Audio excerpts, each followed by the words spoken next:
రాత్రంతా నా పక్కన పడుకుని డబ్బులు ఇవ్వకుండా పారిపోతున్నాడే. పోతే పోయలేక వదిలే. ఆడిపోతే పోయాడు, నా డబ్బులు ఎట్టుకుని పారిపోతున్నాడు. ఎత్తవా, ఒకసారి ఇంటికి రా, కాళ్ళు ఎత్తుకుంటాను.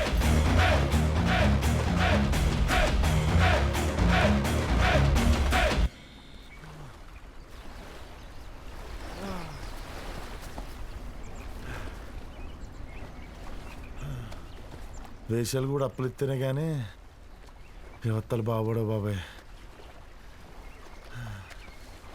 కొట్టేసింది అయ్యా, నీకేమో ఉందా? నన్ను ఆశీర్వదించు.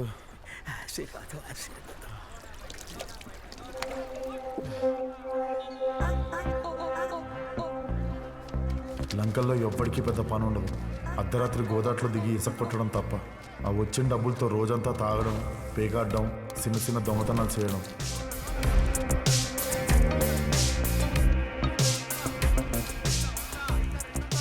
యాదు, ఓబు, శివుడు, పోతు, బైరా, రాజు మేమంతా ఒకే లంకలో ఉంటాం. కానీ ఎవ్వడితోనూ నాకు పడదు.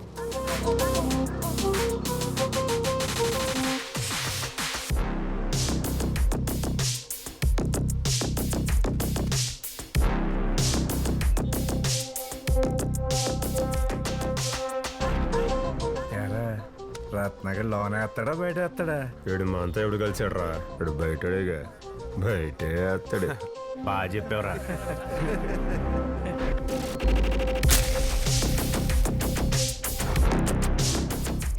సరేరా, నువ్వన్నట్టే కానిద్దాం. బయట 500. అయితే నాది లోన ఎయ్యా.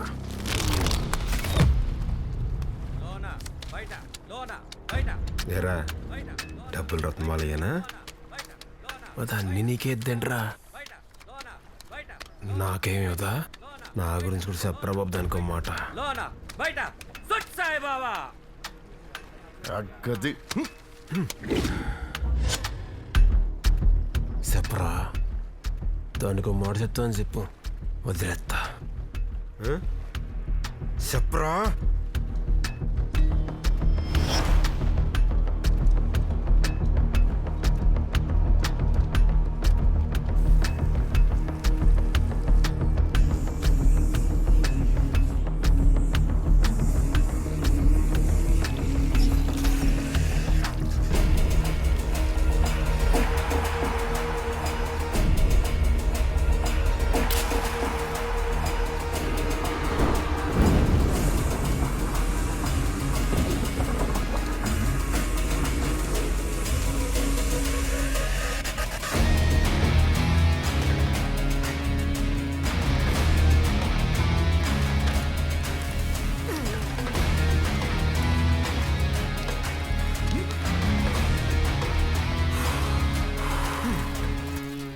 నాది అన్నదాన్ని ముట్టుకుంటే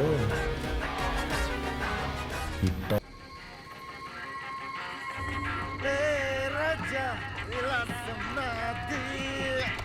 ఊగించాలే కానీ ఆపు. పాట బాగుందిగా అన్న, ఎట్టొచ్చుగా.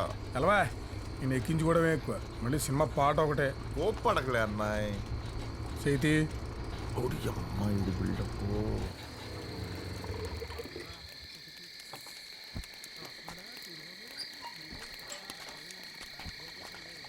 తమ్ముడు బీడోటి అన్నాయ్ మనకోటి. నిన్నెక్కించుకున్నప్పుడు నన్ను ఎక్కుతున్నావేట్రా? నోరు లాగెత్తుంది ఇవ్వన్నాయ్. ఒళ్ళు రాలుతాయి. కూర్చో మూసుకుని.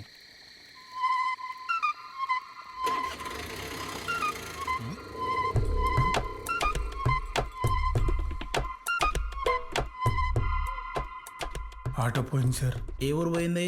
ఎవడో కొట్టేయాడు సార్. ఆటో కొట్టేయడం ఏంట్రా?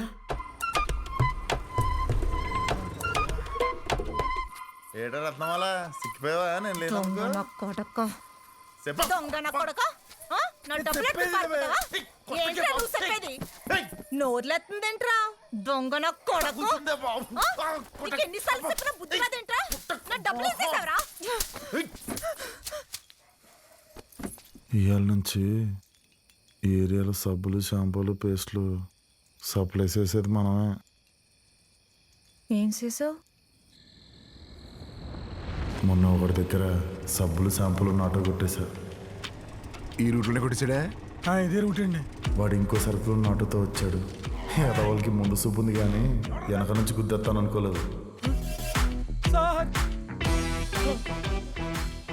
ఆటో దొరికిందండి. సార్ సరుకు పోయిందండి. ఆటో కూడా పోయిందిరా. ముచ్చటే మూడోసారి అలా పెద్ద సారిని వేసుకొని వచ్చారు. వచ్చేసాడు బాబు. వాడు చూడటానికి పొట్టిగా ఉన్నా బుర్ర మాత్రం గట్టిగానే ఉంది. హాయిగా వచ్చి ఈ ఆటో పట్టుకెళ్ళిపో. అలాగే ఉదయాన్నే ఆఫీస్కి వచ్చావంటే ఈ ఏరియా డీలర్షిప్ కూడా నీకే ఇస్తాను, చక్కగా చూసుకో. పొట్టోడు నాతో బేరం పెట్టాడు. మరి దీంట్లో నీకేంటి లాభం? దొంగగా కొట్టేస్తే మాకు నష్టం, అదే డీలర్గా అమ్మితే లాభం. మన ఇద్దరికీ లాభం. పాయింటే. నా దగ్గర కొట్టావంటే సరే, వాళ్ళ దగ్గర కొట్టేయడం ఏంట్రా? నీకు ఇవన్నీ నచ్చేసేస్తున్నావేటే? ఆయన దేవుడు కూడా చూసావా? అన్నిటికంటే కింద కామం ఇచ్చి దానికి కొద్దిపైనే ఆకలిచ్చాడు. నాకు ఈ రెండిటితో బతకడం ఇష్టం లేదు. ఒక్కసారి ఆశపడిందా ఈ బుర్ర రక్కరక్కల ముసుగులేస్తుంది. ఈ చెయ్యి కాళ్ళు పట్టుకుంటుంది, కాళ్ళు పట్టుకుంటుంది. గొప్పగా బతకాలంటే సిగ్గుదిలేయాలి. మూర్తి గారు, రత్నాలండి ఎవరండి?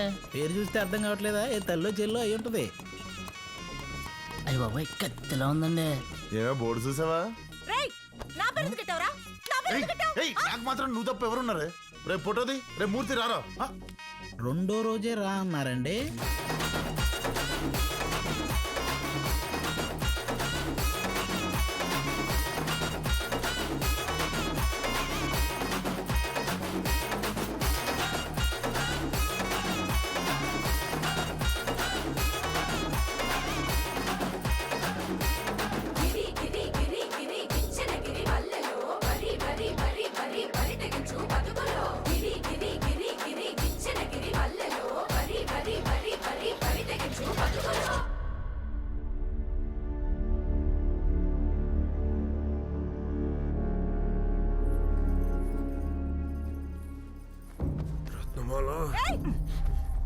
ఏంటి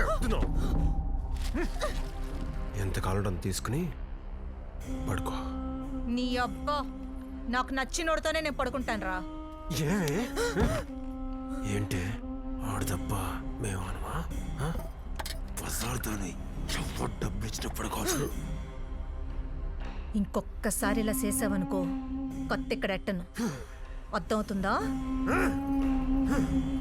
రత్నగారు చూసినాక ఈ పొగరంతా ఈరోజు ఆడి సంగతి తెలుస్తా. అప్పుడు తెలుస్తుంది. ఇలా అర్ధరాత్రి పూట సరుకులు వేయటం సార్ చండాలంగా. మనసేం బాగాలేదురా మూర్తి. మీతో తిరిగితే మామూలు అవుతానని. సరే అన్ని చివరి కోరిక ఏంటో చెప్పు.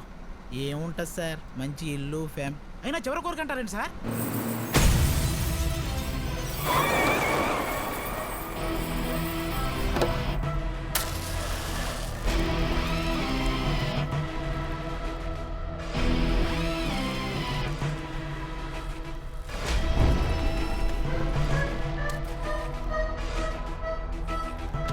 హలో. రేయ్, యాదుగాడి రాత్రికి నీ సరుకులు కొట్టేద్దాం అనుకుంటున్నాడు. ఏ సరుకులు కొట్టేస్తే నీకు డీలర్షిప్ వచ్చిందో అవే సరుకులు నీ దగ్గర కొట్టేసి డీలర్షిప్ తీసుకుందాం అనుకుంటున్నాడు. మీ ఇద్దరి మధ్య గొడవలకు కారణం నేను అవ్వచ్చు, కానీ ఆడి కోపం మాత్రం నీ ఎదుగుదలరా.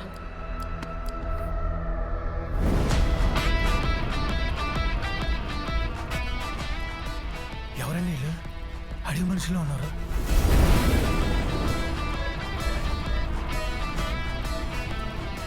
మీరు చివరి కోరిక అన్నప్పుడే అర్థం చేసుకోవాల్సింది సార్.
ఒట్టి సెత్త ఇప్పి కొడతాను కొడక.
తువ్వుల తీరిపోయిందిరా మూర్తి.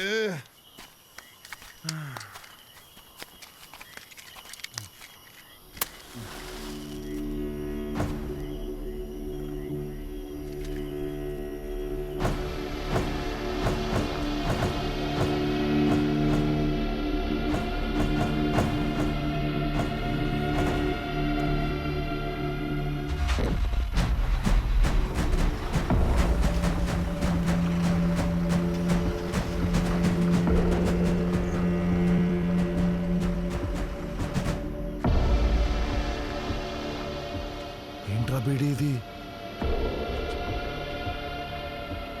ఇసుక ర్యామ్ సార్.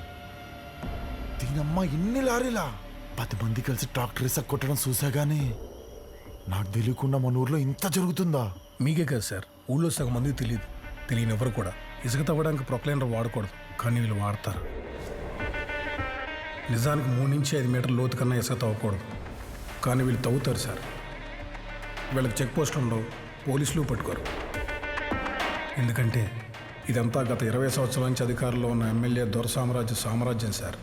ఇలా సామ్రాజ్యానికి అపోజిషన్గా ఇంకో ఆయన ఉన్నారండి, నానాజీ అని జమీందార్. ఊరు సెంటర్లో పెద్ద విగ్రహం ఉంది కదండి, అది వాళ్ళ నాన్నగారిదే. ఆయనే దొరసామ్రాజుకి మొదటిసారి టికెట్ ఇచ్చి నిలబెట్టారండి. కానీ బతకనేర్చిన దొరస్వామి పార్టీ మారి నానాజీ మనుషులకు ఎదురు నిలబడి గెలిచాడు. ఇది అవమానంగా ఫీల్ అయిన నానాజీ కొన్నేళ్లుగా తన మనిషిని దొరస్వామి మీద గెలిపించడానికి ప్రయత్నం చేస్తానే ఉన్నాడు.